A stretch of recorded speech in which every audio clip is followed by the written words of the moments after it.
bloody tossers have thrown it out the door with their behaviour this week. They should be ashamed of themselves. They should absolutely look at themselves in the mirror and wonder what the have they been doing. They were hissing at us and calling us cheats in the Lord's long room, and they have the gall to talk to us about the spirit of cricket. Absolute bullshit. There's a big appeal that's hit him on the pad. He's out. Lions gone. New South Wales are 9 down. Onto Sydney Road, and it's hit a car. Oh, I think it's hit a car. What a way to bring up your 50. All you want is to leave it all behind. Now there is a simple remedy to stay fit for all eternity. Hello everybody, and welcome back to the Cricket Unfiltered podcast. I am Menners, and I've got hi Damien. I'm joined by Damien. How are you? I'm good. How are you, Menners? It's really heating up now. The footy codes are done and dusted, so we can finally focus on cricket. Exactly. I realised I did this title yesterday before the news about Cummins missing the first test came out. That was because I'd spoken to Josh Hazlewood, and it seemed that Cummins wouldn't have to play any Shield cricket before the Ashes. So I was like, well, Cummins will be happy. He doesn't have to roll out for the Shield. But the news has got worse today that he's maybe not going to play any of the Ashes. But yeah, I did the title yesterday. Anyway, we have got lots to get through. There's the batting race. There's BBL news. There's international news. But the biggest news that was breaking today, and I think, Damien, this wasn't a surprise to me. You know, I wouldn't be surprised if Pat Cummins misses the whole summer. But scans revealed today that his back is healing, but he's still not going to be able to bowl for a while, for weeks and weeks. He's not going to be ready for the first test. Unlikely he'll be ready for the second test. And yeah, his Ashes are under a huge cloud at the moment. Just adds the twists and tales, doesn't it? The lead up to an Ashes series matters, and we know how important Pat Cummins is to that Australian lineup, not only for his bowling capacity, but also he's such a great leader within that team. I know he doesn't necessarily have the entire support of the Australian public all of the time, but within that team, he's a great leader, and he stands up with both bat and ball when his side is in trouble. You can't doubt that about him. So for him to not be out there for the entire Ashes series, if that's the case, that's going to even things up a bit, I think. I think it's a huge blow for Australia. Don't get me wrong. He's a phenomenal bowler. Sometimes I'm critical of his captaincy and his approach to first-class cricket. But make no mistake about it, he's a huge omission bowling-wise for Australia. It would appear now that he will play just a bit part in the Ashes, if anything at all, because, Damien, the problem with backs are you can't really rush it back. And if you do rush it back, you can potentially make it worse, and then you can be out for a year. And so Cummins won't want to do that. As big as this Ashes is, he won't want to have a dodgy back for a year. So the prognosis for his return to the Australian team is not very good at the moment. I think, in my opinion, best case scenario from here is available for the Boxing Day and Sydney tests, but I can't see him being available before that. And if he doesn't heal and he doesn't get any bowling in, then he won't be available for any of the test matches. So this is a huge thing. Go on. I was just going to say, what does this do from a selection point of view now, Menners? How do we fill the void? Well, I think you'll have Hazlewood, Stark and Boland form the basis of the attack for that first test, but it really does open the door for players like Doggett, Abbott, Nisa, and a man from down your way, Fergus O'Neill. Doggett and Abbott are unproven at international level. Nisa, I went through his record recently. He has a phenomenal record at both test and first class level. Fergus O'Neill, someone that slipped under the radar. And if you look at Australia maybe needing reinforcements for the Boxing Day test, he's, O'Neill, someone that's played a lot of cricket on the MCG. I mean, you would have seen him more than me. What do you think of him? Yeah, I think he's got a lot of potential. Whether he's got the maturity to, I suppose, adapt to international intensity, I'm still not sure about that just yet, but he's got a lot of ability. He's certainly got a lot of confidence about himself. And I'm not saying that he's arrogant in any way, shape or form, but he is that player who can lift his side with his body language. He's a real up and about. I think he's a very marketable type of player. So you would work wonders in terms of lifting not only the Australian team, but also the public as well. And he's handy with the bat too, Ben, as we've spoken about his proficiencies with the ball over the last 12 months or so. But he's very handy with the bat too. He can be a handy lower order player. He's no buddy by any stretch. So, if they wanted to throw up in the way that they did with Constas, throw up a bit of a surprise, I wouldn't necessarily be against it. I guess the question mark is, can he adapt to the international intensity of the game and an Ashes series? But he's got the confidence to do it. There's no doubt about that. And he had a very good county summer as well. So there's a lot to like. Yeah, I just wonder how much the omission of Cummins brings England back into this Ashes, because Cummins has been so destructive against England, especially silencing Joe Root in particular, but also that whole top order. He's very cool under pressure. So when the England batters are coming hard at him, he has dealt with that before. Unlike Scott Boland, who took a bit of tap in the last Ashes. So not having Cummins there is a huge omission, and I think it gives England a much better chance of winning. How much bigger? I'm not sure, but it certainly increases their chances exponentially now of beating us. Yeah, I think so too. I think it levels things up a lot. I still think Australia has a slight edge given they're at home, but he's such a massive pivotal focal point in that Australian lineup, Meadows, both from a structural point of view, with his ability to both bat and bowl, but also from a leadership point of view. He intertwines everything together, doesn't he? Yes. And look, you've spoken about Cummins' leadership before, but I actually think now might be the time for him to pass the torch on to the next generation of leadership. I think, and I said it today on social media, I think Australia needs to name Steve Smith as their Ashes captain today. Well, it's quite late today, so they can do it tomorrow. But I just think they have to get organised. England have been planning this campaign for years. Stokes, McCullum, they're thinking about it 24 hours a day. We need our captain and our brains unit in the same mould. So I would say to Steve Smith tomorrow, you were captain for the Ashes. I would say to Cummins, look, you just worry about your back. When you come back, we're not going to make you captain because you might come back for one game and then need to miss the next game because of your bowling load. So let's just give you a spell as captain. We'll bring in the tactical genius that is Steve Smith. He deserves a crack at a home Ashes again, like in 17-18 when he was so successful. So I think Smith should be named as captain tomorrow.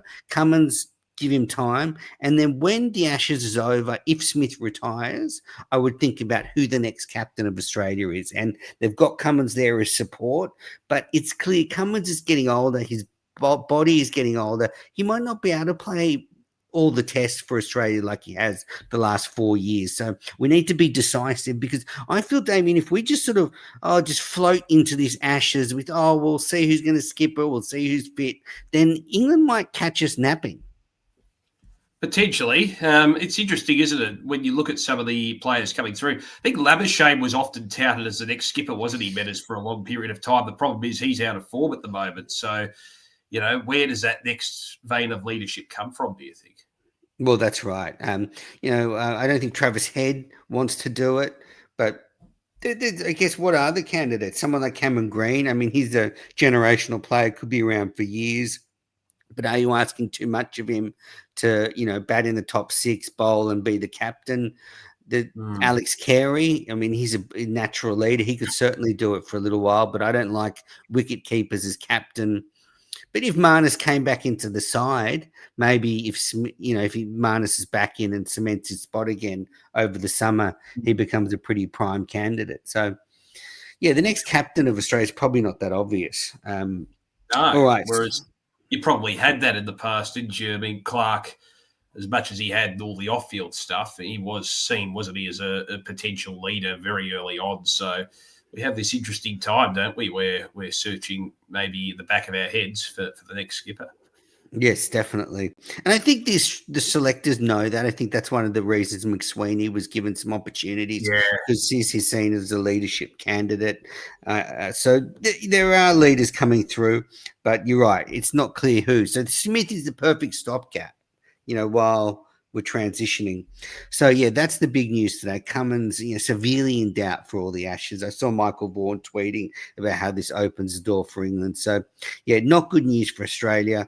It's a shame, but my message is be decisive now. Australia, name Smith as your skipper for the summer. You mentioned how you weren't surprised, Betters. We were sort of discussing this a little bit briefly last week. So when do you think the cracks started to appear in regards to his ability to be fully fit? Do you know? Well, Ben Horn reported in the Daily Telegraph that he had another scan. So that would have been in the last couple of days, and those results would have come through. And that is when it was confirmed. But if he's not, I thought it was always unlikely that the scan would come back and he would be able to start bowling again. And that's effectively what the result needed to be for him to be fit for the Ashes, because it's going to take him at least 6 weeks to build up to playing in a test match from not bowling. But that's even mild. Some people say it takes much longer. So that's why I was always doubtful that he would be available. And that's why the last few weeks you hear the whispers about, that he's probably going to miss the whole summer. That's a shame. Yeah. But yeah, just does underline why you really want to steer away from having fast bowlers as captains. You just want to allow them to be able to rest a bit more. And, I wonder if over the last couple of years, because Cummins is captain, he pushes through a little bit in those long test series, and now he's got this back injury. I don't know. That's just my reading of it. All right, now, next bit of news. There's so much cricket happening. Since we last recorded, Australia won a pretty forgettable T20 series in New Zealand. They win 2-0 with a rain out in the middle. That means they retain the Chappell-Hadley trophy. Really, it was a one-man band for Australia. Mitch Marsh got Australia home in 2 tight chases. He made 85 in the first and 103 not out in the third game. The second highest score in that third game was 14, so it was complete dominance from Marsh. So he was player of the series, and just a great series for Marsh. The other players didn't really impress. We spoke about Stoinis and a couple of the players coming through, but with the rain-affected nature in that small ground, it's hard to read too much into it. And then I will come to the limited over squads that were named for India, but it doesn't seem like they were too affected by this T20 series. No. Stoinis is playing. But, it should be noted, Mitch Marsh is in just sensational white ball form. Out of jest, I asked Josh Hazlewood yesterday if he thought Mitch Marsh could come back into the test side just to hear what he'd say. And he was polite, but, I think everybody feels his test days are behind him. But right now, he's in the best white ball form of his career. He was sensational, wasn't he, on Saturday night? I think it was, Menners, with that third one day, a 103. Just electric. I know New Zealand has a reputation for having very small, diminutive grounds, and he certainly made them look even smaller. He was striking the ball brilliantly, and I think it was his technique as well that stands out to me, his temperament too. Seems like he's playing a little bit freer now that the whole test selection thing is probably over and done with to a certain degree, and he doesn't have to think about it as much. Maybe that's helped too. I think that, and the other thing is giving up bowling. He doesn't bowl anymore. He's very happy with that. He doesn't put his bowling through that stress. So, he's taken the pressure off, but that doesn't mean he can't get recalled, because like Usman Khawaja 4 or 5 years ago said, I'll probably never play another test match. And he's played another 50 almost. So you can be wrong. I'm not saying Mitch Marsh should come back. Please don't send me the email. Send it to somebody else. Right? I'm just presenting the argument because people do say it. All right, next bit of cricket news. Moving on from that New Zealand series, as I said, Australia retained the Chappell-Hadley trophy. Oh, I actually enjoyed that series. I know I said it was forgettable, but from a viewing point of view in Australia, it's a 4 p.m. start, 3 hours of great cricket. It was a shame that second game was rained out because I was primed, ready to watch it on Friday night. But I don't mind a quick series like that. Played in a week, played at one ground. It was very entertaining.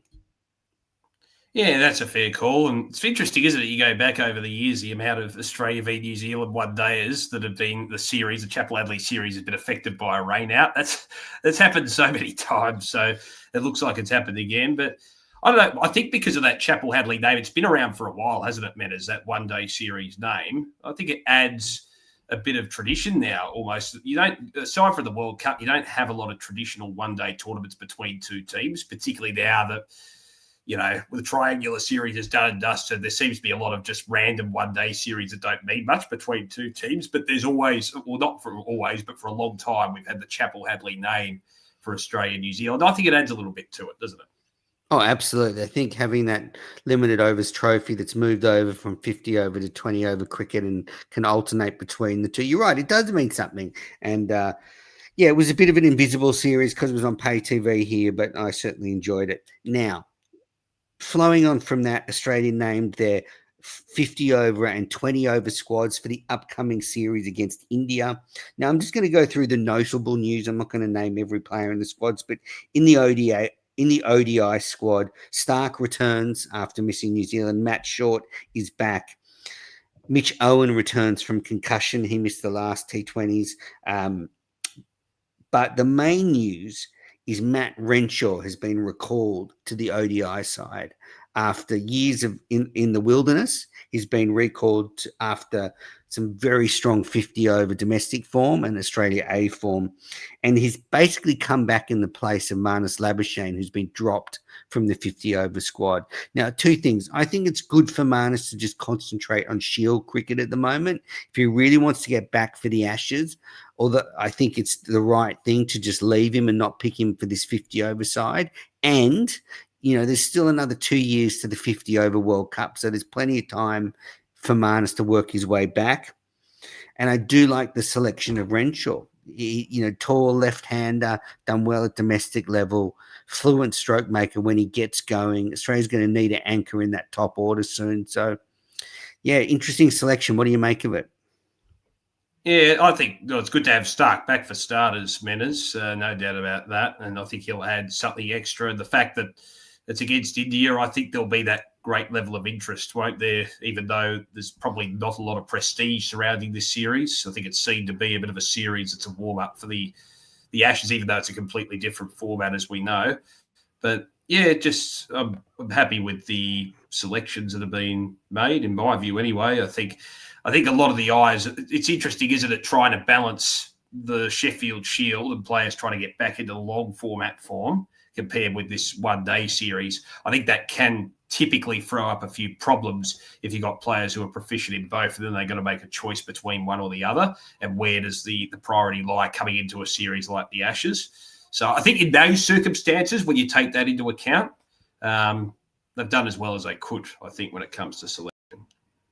I just wonder if it, doesn't help someone like Matt Renshaw, because he's not going to be able to play Shield cricket. He's going to play this white ball stuff. But, I do think if he comes out and makes runs against this good Indian attack at the top of the order, they will take that into account for Ashes selection. Yeah, if he makes some big scores, absolutely. I think, too, his white ball form, I know that obviously he showed some good signs in the red ball format, Metters, but his white ball form has been sensational at domestic level and also for the Australia A lineup. So maybe he sees that as a bit of a niche for him to really carry into if he can't break into that Australian side. But if it's clear that they're not going to pick him straight away for the Ashes, well, he may as well take stock in the white ball format. Yeah, that's right. And I think Marnus has got plenty of time to work his way back into that middle order. But it's a good side for Australia. I just want to take you up on a point you said before about this not being a big series. I think it is a big series. I don't think it's nearly as big as the Ashes, but I do think these white ball games against India will mean something, because they're going to be packed houses. There are going to be huge TV audiences in India. So I do think that. Yeah. Sorry to interrupt, I do get that, but it's more just, okay, you play for a series and then it gets forgotten about. That's the point I'm trying to make, I suppose. Take away the atmosphere. And I did mention the fact that it was going to be big crowds. It's more just the element of, okay, once the series is over, it gets quickly forgotten about because the Ashes are right around the corner. Yeah, we need a trophy like the Chapel Hadley trophy for Australia, India. Yeah. Maybe the Kohli the Tendulkar Ponting Cup. I know you got we've got. I don't know. I reckon you save that for if Border. Border Gavaskar will always be around, won't it? Yeah, it's an interesting one. Yeah. So that's the Australian side. The big news: Renshaw back, few other players coming back from injury, and no Marnus Labuschagne. T20 squad has been named, but they've only named the squad for the first two games. No real news there. But you can just tell with both of these squads that there are certain players prioritising Shield cricket. Cameron Green's coming in and out. Hazelwood and Stark are going to leave and play a Shield match and not finish the white ball stuff. So definitely some juggling going on ahead of the Ashes. But I can't wait. Full houses. Australia have named their squad. Shubman Gill is the skipper of the 50 over side.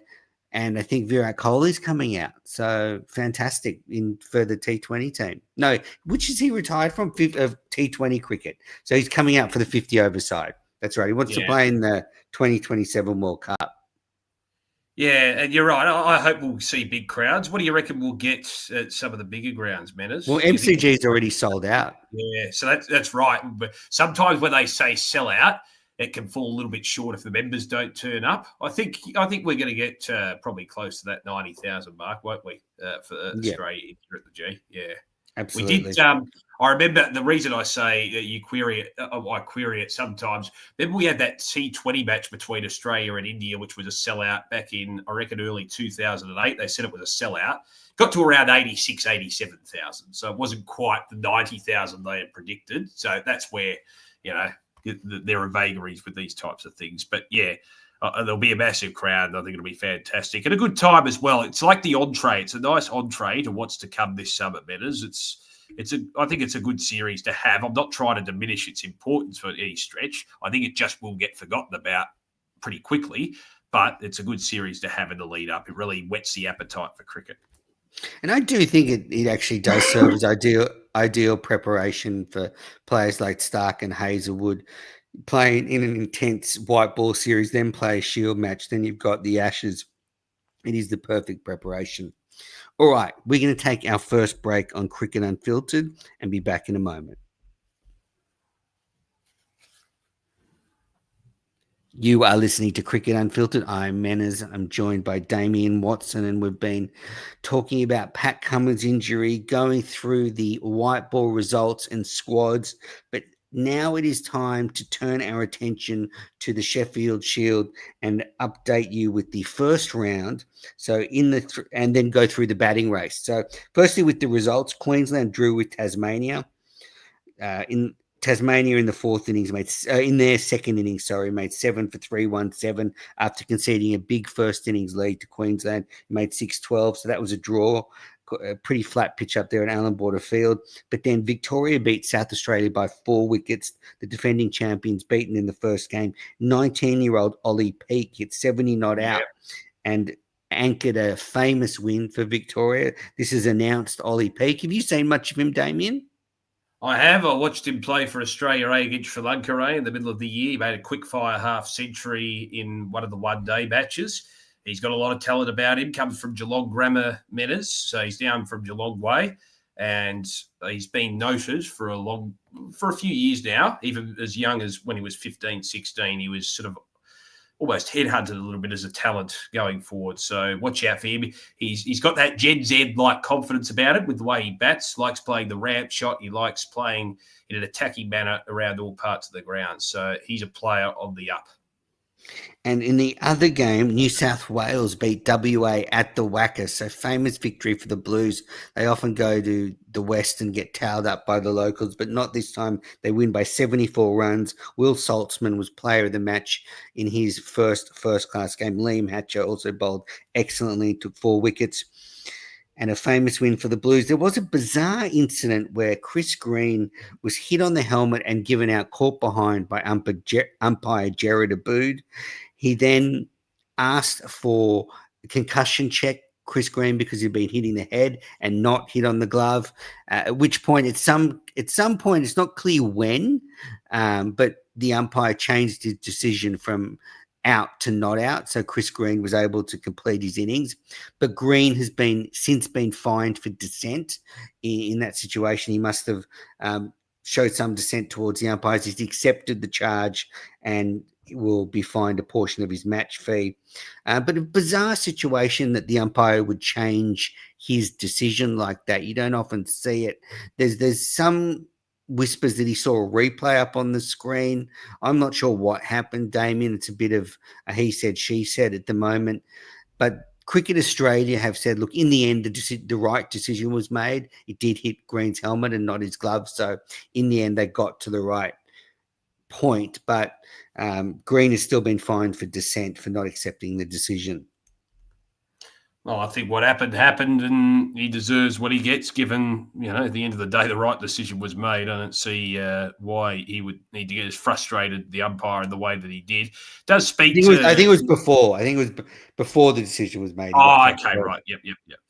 Well, even so, I mean, you wait for the outcome, don't you? So I think in that situation, he was right to get fined. The fact he accepted it pretty much as it was, his penalty, that indicates that I think he knew he was in the wrong as well. Just on that, though, in terms of umpires changing their decisions, Menners, do you think that opens the door for umpires to do the same thing going forward? And are we seeing umpires a little bit too reliant on technology now? Or do you like the fact that you've got the technological means to change a decision? Well, the right thing is being done, and the right outcome is being done, even if it's not in the most traditional of means. You go ahead and do it. Yeah, I think it sets an ugly precedent, and I don't like it, because now what does it show the players? If you kick up enough of a fuss, you might get a decision overturned. So I think it's a bad look for the game, and you either have technology or you don't. There's no middle ground. If the Shield were to say, look, we're going to have a new rule, if there's that's what I would want. If there's TVs in the ground and you can see them, use them. Go for it. No problem. That's what I think. Yeah, but I think at the moment that was a bad look for the game, and I'd rather have Green have just got out of a bad decision than Abood overturn his decision, because there's plenty of bad decisions in cricket, but you don't want a player kicking up a stink and then the umpire feeling bad and backtracking. That's true, but I think if you've got the technology there, that's where they should implement it in the Shield. If you've got it available, you've got a TV umpire there, the umpire's not sure. I know it's going to cause a few, and this is the thing, you don't want them too reliant, that it's going to cause a lot of, stoppages in the game. But at the same time, if the technology's there to remove the howler, then why not use it? Yeah, good point. All right, so they're the Shield results, but now what everybody's watching the Shield for, it's the Ashes batting race. Here are the updates. So Jake Weatherald opening bat for Tasmania. Yeah, he made 67 and 57. So nothing that's knocking the door down there, but it's a good start, shows he's in form. And if he can score 100 in the next game, then all of a sudden the selectors look at that and go, well, he's in, pretty good touch. Michael Neser, 4 for 75 and 2 for 76, a player that might be called upon by Australia if the injuries keep coming. Matt Renshaw, 128, fine innings. And Damien, I said this the other day, I don't think Renshaw's opportunity is now. I mean, it's not impossible that he opens with Khawaja, but I think his best opportunity will be at the end of this summer if Khawaja retires. I think they might be thinking Renshaw will just slot in there beautifully. Yeah, potentially. And he's regained a bit of confidence about himself, Menners. And I think the fact that I think his white ball form has filtered into his red ball form to a certain degree over the last year or so. He didn't really bang the door down last year. It looked like a couple of years ago that it might be the case. He scored, I remember, a big 100 against Victoria up in Mackay, but didn't follow up with a lot of consistent centuries. If he wants to really get into the selectors' heads, he's got to follow it up with another century, and then he really puts his name in the conversation. Whether that happens, though, realistically, who knows? Because you got the white ball matches to come as well from an Australian point of view. So, yeah. But if he makes big scores there, you never know. Exactly. Usman Khawaja made 69, so he showed that he can still do it. That means he probably won't play another Shield game this year or ever again, maybe one more to just stay in form for the Ashes. But the big story is Marnus Labuschagne scored 160, looked in good form, did it at a good strike rate. He did play in the easiest of conditions. We'll get to the other openers, but conditions at the WACA were very difficult to bat. Conditions for the Victoria South Australia game weren't as comfortable as they were at Allan Border Field, but you've got to make the most of it. And Marnus has done that. He looks really good. The only thing that sort of throws a bit of a spanner in the works, there has been whispers this week, Damien, that Steve Smith is considering batting at number 3. Now, I'm not saying he's been listening to this podcast and me suggesting this for the last year. I'm not saying he's been listening to Cricket Unfiltered and I'm giving him this idea, but it is a bit of a strange coincidence because I've been pushing this agenda for a long time and he's finally relented and he's considering my idea of him batting at 3, which would mean Green could bat at 4, Head still stays at 5, and then you have Webster at 6. So that does put a bit of a question mark over, does Marnus just come back as an opener then because the number 3 spot's taken? Yeah, it's an interesting one. Maybe he just thinks along the same wavelength as you, Betters. May not listen to the podcast, but maybe it highlights your cricketing nous. Well, actually, Smith is one of those players that likes to read and listen to a lot. So he might actually listen to this. Yeah. All right, next bit of news. Henry Hunt made 126 off 307 balls and 33 in the second innings. I just want to say no to Henry Hunt. That strike rate, 126 off 307 balls. If he played with Usman Khawaja, Australia would get to lunch like none for 8. So he cannot play at the moment. I'm not saying ever. But at the moment, while Khawaja is there, Hunt's just not the right partner. Yeah. Nathan McSweeney. So he did well for Australia A, but a duck and 6 to start the Shield season. Not what he would have wanted. Jason Sanger, 19 and 14 for South Australia. Marcus Harris, 61 and 13 from Victoria. He will kick himself in that first innings, Damien. He was run out, a soft run out at the non-strikers, then being called through for a single. So disappointing for him. Yeah. Peter Hanscom, 103. Now, I don't know if he's really in Ashes calculations, but he's continued to perform at county level, and maybe he's not going to ever play international cricket again. But to me, he's a quality cricketer. Do you think he's unfairly overlooked because he's got the lead, he's got leadership capabilities, he's got maturity about him. As you said, he's been in good county form. Do you think it's unfair that he's not really at least in the external calculations and discussion amongst the media?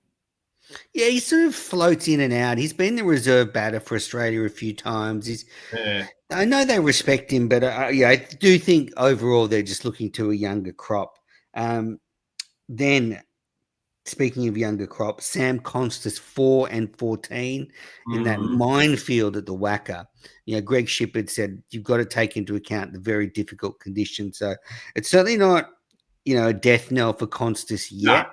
But the trajectory is looking more like Labuschagne could slot into that spot with Khawaja at the top of the order and Constas bide his time at domestic level. But, I've said it before, the ball's in Constas' court. I mean, if he comes out in the next game and hits 150, I think the selectors all stay with him. So it's just up to him. Curtis Patterson, 8 and 4. And by the way, don't buy this stuff. They're talking about Constas being vulnerable to the in-swinger. Well, that's fine, but you are talking about like Bumrah and Joel Parra swing the ball at express pace and a long way. I mean, I think that's going to trouble most batters. So I think it's too young to say he's troubled by the in-swinger. But they're the main ones. I guess Cameron Green, the other one we're watching, he made 19 and 24 with the bat in those tough conditions, but he just bowled 4 overs, took 1 for 13, looked good. But overall, the real winner from the first round was Marnus. Yeah, definitely. I did say at the start of the podcast he'd been in poor form. I did mean up until this point, I know he came back into didn't he play a bit of club cricket? Because Queensland start a little bit earlier, don't they? And he played the KFC T20 Max and made 100 there. That's right. So maybe he just needed that little bit of time away and to come back through the grades, literally, as he has, to reinvigorate his form again. Yeah. So I sort of try and make sense of where the Australian team is at right at the moment. And I think you've got Khawaja 1, 2 still up in the air, but you can sort of maybe put it to Constas, Weatherald, and Labuschagne as your 3 favourites to open. What do you think? Yeah, I'll put Labuschagne, probably Constas ahead of Weatherald, given what they've done in the past. If Weatherald makes a couple of key centuries in the next couple of rounds of the Shield, he elevates himself a bit further. Yeah. And I think that unless there's injury, I do think the selectors will want to stick with, Green, Smith, Head, and Webster in Yeah. any order. I'm not sure exactly how that order is going to shape up. Smith at number 3 and captain just has a beautiful ring to it. I mean, this is like this could be Ponting. Smith. Yes, and Smith in 2017-18 when he was at number 3. So yeah, that's where we are heading into the Ashes. Renshaw in the conversation still, you reckon? Renshaw? I think not. I think he's just in that level below those guys. Okay. All right. All right, so that's it for the Shield. Domestic cricket continues, staying with domestic cricket, but with the BBL. So I did a podcast, but Damien, we had a whole discussion on the last show about Ashwin just being there for 3 games. And then the next day it was basically announced that he's coming for the entire BBL. So I actually had to issue a podcast retraction over the weekend. And just to wrap it up, how we were talking about like tactical things with having too many spinners already. Now that Ashwin's coming for the whole season, I don't think that matters at all. I think you just build your team. I think now that he's coming for you, just build your team around him. He's going to be a superstar. And I can't tell you how happy I am with coming for the whole season, because it will make a huge difference then. And how good will he be for the crowds members of the Big Bash? They're absolutely going to follow him around, aren't they, the Indian contingent here in Australia? Oh, yeah, it's going to be fantastic. A few people have said, he's not a big draw card. And he was overlooked from the ILT20. They didn't quite offer him enough money, so he decided to come to Australia instead. So, he's not in the peak of his T20 powers. But no, he's a name. Yes, and Josh Hazlewood said it. A couple of years ago, he was in some of his best IPL form. So he's going to be able to replicate it in the BBL, which is not quite at the level of the IPL. So that's good. The other news is the Lanka Premier League. There's reports in the Daily Telegraph that they're going to be able to sign Indian domestic players for the Lanka Premier League for their T20 comp. And the report suggest that is this the beginning of the opening of the doors for Indian players to play in domestic leagues around the world? And I would say even if Australia can't get the Indian internationals, if you could get some in that level below that is still maybe very well-respected players playing in the IPL but not playing for India, they would still be huge signings for the Big Bash club. So, hopefully this will lead to more Indian players playing abroad. And it's interesting with the Lankan Premier League too, Menas. There was some talk it might not have even gone ahead this season. So it's good to see that they're attracting some Indian players as well. Because, I remember a couple of months ago there was talk that it might not even go ahead. All right, now 2 talking points I want to run by you, and these are both from the Daily Telegraph. The first one is that discussions are beginning in New Zealand about forming a consortium, and in CA about whether a New Zealand team in the Big Bash is a good idea. I don't really know the way it works in football. I've obviously seen it in the A-League where there's a New Zealand team there. And the NRL. In the NRL. But in my opinion, I don't think New Zealand would add a lot to the Big Bash. What do you think? It's an interesting one because I think if you have like Ashwin in the competition and players such as that can be a good selling point if they come and play a game in New Zealand. But I don't know if the attention is there, and I'm not sure because New Zealanders can be quite patriotic, and I know it's a little bit different in the NRL and places like that, but the rugby league, that's always been the far little brother to rugby union over there in New Zealand. And I know in other comps like the A-League and the NBL, they have a couple of teams, and that has worked in the A-League. They've got a couple of teams, Auckland and Wellington, who have pretty good. Auckland has a sensational following, but it's probably because their domestic competition isn't all that strong. Having said that, is the New Zealand domestic competition all that strong? Do they get good crowds for the domestic T20 competition? I'm not sure. So there could be potential there. It's just I wonder whether it would be embraced by the public. I guess it comes down to finances, what sort of private investment can they get? But yeah, at this stage, I just think it's better for New Zealand than it is for Australia right now if we were to have a team there. Because, say you have a team there and then you bring in like Kiwi players, they're not going to add much to the competition. So you get Glenn Phillips playing a few more games, big deal. All right, second question, and this is where your Melbourne expertise will come in. An article in the Daily Telegraph that the Melbourne Renegades' future after this summer is under a bit of a, well, not a cloud, but there's some uncertainty because their deal at Marvel Stadium expires, and there's some talk that they might move to Geelong and make GMHBA Stadium their home ground and be based at Geelong. Now, obviously that ground has had problems in the past with the pitch, but assuming they can get that sorted out, would that make sense from you as a Melbourne local to have some kind of definition between the Stars and the Renegades? I think it's worth a try. Having said that, from what we've seen with some of the games that they've played down there, if you take away the ground problems for a start, Menners, it hasn't really, you've had some people there, but it hasn't really sold out at GMHBA Stadium. They don't get the big crowds that, say, the Geelong Football Club does.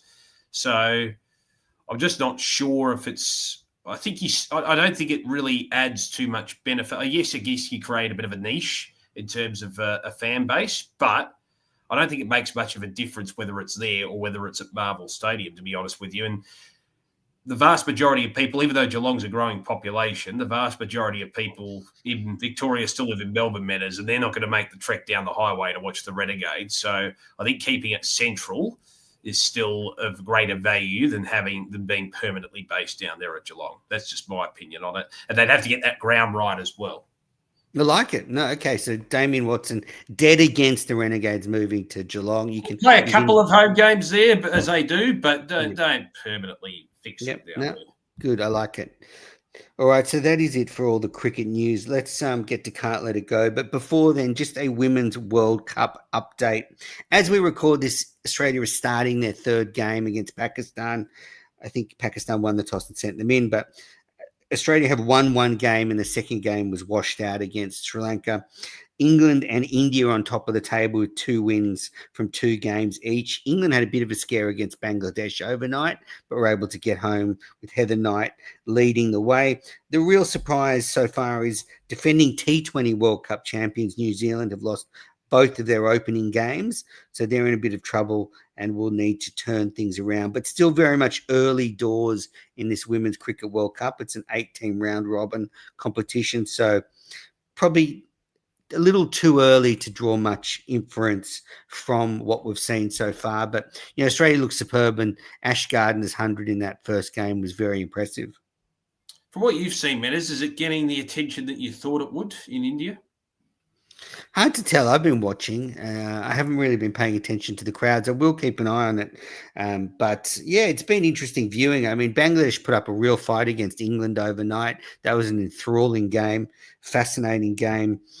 South Africa have put in one good performance, one bad performance. So, yeah, I think still a lot in front of us before we can really draw too much. But it makes for an exciting tournament because even in that first game, for Australia, they had to fight all the way.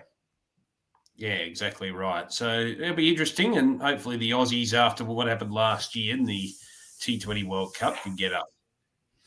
All right, now it is time for Can't Let It Go, that little bit of cricket news that you just can't let go of. Damien, you can go first.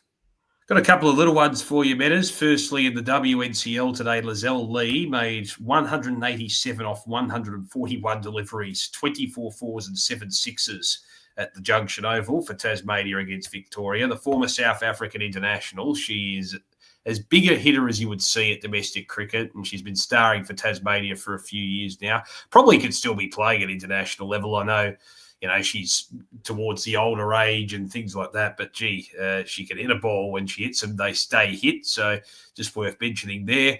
And also, I noticed a couple of tweets that were presented as well, praising the under-19s and the Sheffield Shields streaming Metters from an Indian audience, believe it or not. And they were saying how when Australia A went over to play India A last month at Lucknow, there was no coverage of it at all from there wasn't.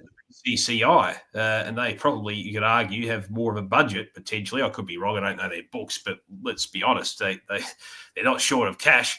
Why don't they stream some of these series over there? I think Australia does a pretty good job at leading the world in terms of streaming domestic cricket. Yeah, that's great to hear. Yeah, it is fantastic. And that's why we haven't spoken too much about that Australia A series, because it's just been no vision of it. So No. you're just reading the scorecards. All right. Well, my Can't Let It Go. And it is Harja Singh's 314 not out from the weekend. Oh, I spoke about it on my solo podcast, but he has done the. You know what I'm called. You know what my Can't Let It Go is. How many podcasts can the kid do? I think he's been on about 8 podcasts since he scored the 314 not out. I mean, who'd have thought a grade cricket innings would garner so much attention? So well done to him. Damien, I think it is incumbent on a BBL team now to just sign him, just for you the reckon? just for the publicity, just so you can say we've signed this kid who scored 300 off 100 balls. I don't know. It was the standard up to BBL. I suppose we've had great cricketers in the past to make their way to the BBL lineup. So, yeah, I think from a marketable point of view, maybe he plays 1 or 2 games. But, yeah, it was – I think even Cricket Australia put a whole YouTube clip of the highlights on their socials.